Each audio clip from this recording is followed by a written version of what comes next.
জিন্দাবাদ RSB company go back RSB company মুর্দাবাদ RSB company হাই হাই আরএসবি কোম্পানি হাই সার্ভিস রোড আমাক লাগিবই সার্ভিস রোড লাগিবই।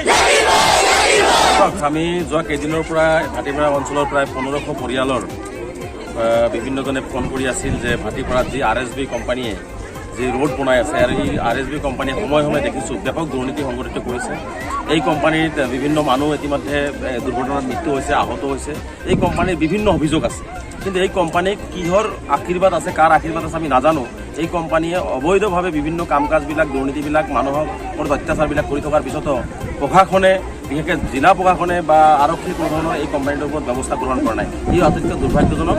আৰু বিশেষকৈ আমি দেখিছোঁ যে আৰএছবি কোম্পানীয়ে ইতিমধ্যে তেওঁলোকে ৰোড যিটো কনষ্ট্ৰাকশ্যন কৰি আছে তাত আমাৰ ক'বলগীয়া একো নাই, কিন্তু আজি 1500 মানুহক পণবন্দী কৰি ৰাস্তাৰ সিপাৰে ৰাখি কোনো ধৰণৰ ছাৰ্ভিচ ৰোড নিদিয়াকৈ, কোনো ধৰণৰ উপযুক্ত ফায়াৰ ব্ৰিগেড হওক, ট্ৰাক হওক বা বিভিন্ন জৰুৰীকালীন গাড়ী যোৱাকৈ ৰাস্তা নিদিয়াকৈ যি ধৰণে পণবন্দী কৰি মানুহখিনিক তেওঁলোকে নিজৰ ৰাস্তা বনাই সকলো ৰাস্তা বন্ধ কৰি দি আছে, এই কাৰ্যটোক আমি তীব্ৰভাৱে নিন্দা কৰিছোঁ, গৰিহণা দিছোঁ। ৰাইজে দাবী জনাইছিল মই আহিব লাগে, আৰু আহি মই স্বচক্ষে প্ৰত্যক্ষ কৰিছোঁ।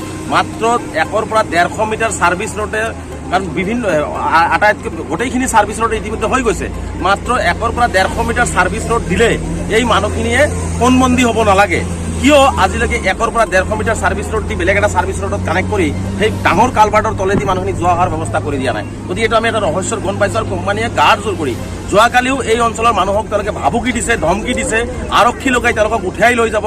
গতিকে কোম্পানীক আমি স্পষ্টকৈ কৈছোঁ, বহিৰাগত কোম্পানীয়ে আহি যদি এই অঞ্চলৰ স্থানীয় মানুহক যদি এনেকুৱা ধৰণৰ ভয় ভাবুকি দিয়ে তেনেহ'লে কিন্তু তেওঁলোকৰ কাম সম্পূৰ্ণৰূপে বন্ধ হৈ পৰিব। কিন্তু আমি এটা স্পষ্ট কৰিছোঁ যে আৰএছবি কোম্পানীয়ে সময় থাকোঁতে এই 1500 মানুহক পণবন্দী নকৰি তেওঁলোকক ছাৰ্ভিচ ৰোড দি পেলাই সেই পুৰণা ছাৰ্ভিচ ৰোডৰ লগত কানেক্ট কৰি এই মানুহখিনিৰ কাৰণে ইয়াত স্কুল আছে, মাদ্ৰাছা আছে, ইয়াত কবৰস্থান আছে, ইয়াত ঈদগাহ আছে, ইপাৰাও মানুহ আছে, সেই ইপাৰাও মানুহ সিপাৰে মানুহ কানেক্ট কৰিবৰ কাৰণে এই ছাৰ্ভিচ ৰোডটো জৰুৰী। গতিকে ছাৰ্ভিচ ৰোড দি মানুহখিনিৰ যাতায়াতৰ ব্যৱস্থা গ্ৰহণ কৰি দিব লাগে। আৰু বিশেষকৈ আজি জিলা উপায়ুক্ত ডাঙৰীয়াক আমি কথাখিনি জনাইছোঁ, লিখিত আকাৰেও তেওঁক আজি পঠাই দিয়া হৈছে। গতিকে জিলা আয়ুক্তগৰাকীৰ প্ৰতি আমাৰ বিশ্বাস আছে। জিলা আয়ুক্তগৰাকীয়ে যদি প্ৰয়োজন হয় তেওঁ নিজে আহি স্বচক্ষে প্ৰত্যক্ষ কৰক যে এই 1500 মানুহক কিয় আৰএছবি কোম্পানীয়ে পণবন্দী কৰি ৰাখিছে, কিয় তেওঁলোকৰ ওলাই যাবৰ কাৰণে, ল'ৰা ছোৱালীক স্কুল যাবৰ কাৰণে বা ঘৰৰ পৰা গাড়ী এখন লৈ যাবৰ কাৰণে, কিবা দুৰ্ঘটনা হ'লে এটা ফায়াৰ ব্ৰিগেড গাড়ী আহিবৰ কাৰণে কিয় আৰএছবি কোম্পানীয়ে ৰাস্তাৰ ব্যৱস্থা নকৰিলে, এই কথাবিলাক জিলা আয়ুক্তগৰাকীয়ে মই ভাবোঁ যে এই অঞ্চলত আহিলেহে প্ৰত্যক্ষ কৰিব পাৰিব। গতিকে জিলা আয়ুক্তগৰাকীয়ে আজি আহ্বান জনাইছোঁ যে 2 এদিনৰ ভিতৰতেই এই অঞ্চলত আহি আৰএছবি কোম্পানীয়ে যি দুৰ্নীতি, ভ্ৰষ্টাচাৰ, আৰএছবি কোম্পানীৰ যি মহিমাতালী, আৰএছবি কোম্পানীয়ে যি 1500 মানুহক পণবন্দী কৰি যি ধৰণে কাম কাজ চলাই ল'ব বিচাৰিছে, এই সকলোখিনি দিশ চাব লাগে। আৰু এই মানুহখিনি যাতে সম্পূৰ্ণ যাতায়াতৰ সুবিধা পায়, স্কুল যাব পাৰে, ইমাৰ্জেঞ্চি হস্পিটেলৰ এম্বুলেঞ্চ যাতে আহিব পাৰে, মানুহখিনি স্কুল কলেজ যাতে যাব পাৰে, তাৰ কাৰণে ব্যৱস্থা গ্ৰহণ কৰিবৰ কাৰণে জিলা আয়ুক্তক আহ্বান জনাইছোঁ। আৰু আৰএছবি কোম্পানীক স্পষ্টকৈ সকীয়াই দিছোঁ যে এই অঞ্চলৰ থলুৱা, এই অঞ্চলৰ মানুহখিনিৰ ওপৰত যদি তেওঁলোকে পণবন্দী কৰি ৰখা বা আন ধৰণৰ অত্যাচাৰ বা ভাবুকি দিয়ে তাৰ পৰিণাম কিন্তু আৰএছবি কোম্পানীয়ে ভুগিব। আৰু ইয়াৰ বাবে যদি কোনো অপ্ৰীতিকৰ পৰিস্থিতিৰ সৃষ্টি হয় সম্পূৰ্ণ কিন্তু জিলা প্ৰশাসন দায়ী থাকিব। চাওক, তেওঁলোকে কালভাৰ্ট বনাইছে, কি কাৰণে কালভাৰ্ট বনাইছে? ইটো পাৰৰ মানুহ ইটো পাৰৰ সংযোগ কৰিবৰ কাৰণে, তাত গাড়ী অহা যোৱাৰ কোনো ব্যৱস্থা নাই। এটা ফায়াৰ ব্ৰিগেড গাড়ী যদি কিবা কাৰণত এই 1500 মানুহৰ কাৰণে এটা ফায়াৰ ব্ৰিগেড জুই লাগে, ফায়াৰ ব্ৰিগেড গাড়ী এটা আহিব নোৱাৰে, কোনো ট্ৰাক ইয়াত সোমাব নোৱাৰে। তাৰোপৰি এই কালভাৰ্টৰ সিটো পাৰে ৰেল লাইন হ'ব, ৰেল লাইন হোৱাৰ লগে লগে আল্টিমেটলি এই কালভাৰ্টটো বন্ধ হৈ যাব। আৰু যিহেতু কেৱল মাত্ৰ মানুহ দুজনে মানুহ যাব পৰা এটা কালভাৰ্ট বনাইছে, আমি কৈছোঁ যে যিহেতু ডাঙৰ কালভাৰ্ট এটা 100 মিটাৰ দূৰত আছেই, গতিকে 100 মিটাৰ 150 মিটাৰ যদি তেওঁলোকে ছাৰ্ভিচ ৰোড কৰি দিয়ে তেনেহ'লে নিশ্চিতভাৱে এই মানুহখিনিত সকলো ধৰণৰ সুবিধা তেওঁলোকৰ হ'ব।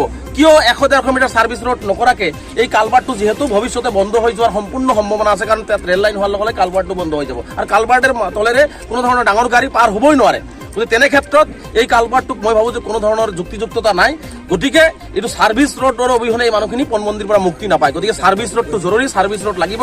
আৰু কোম্পানীয়ে মই ভাবোঁ যে এই ভয় ভাবুকি দেখুৱাই মানুহখিনিক আতংকিত কৰাৰ পৰিৱৰ্তে মানুহখিনিৰ যিখিনি ন্যায্য দাবী সেই দাবীখিনি পূৰণ কৰক। আৰু জিলা আয়ুক্তগৰাকীয়েও এই মানুহখিনিৰ দাবী পূৰণ কৰি মানুহখিনিক সম্পূৰ্ণভাৱে পণবন্দী কৰাৰ পৰা তেওঁলোকক মুক্তি কৰি দিয়াৰ কাৰণে ব্যৱস্থা গ্ৰহণ কৰাৰ কাৰণে দাবী উত্থাপন কৰিছোঁ।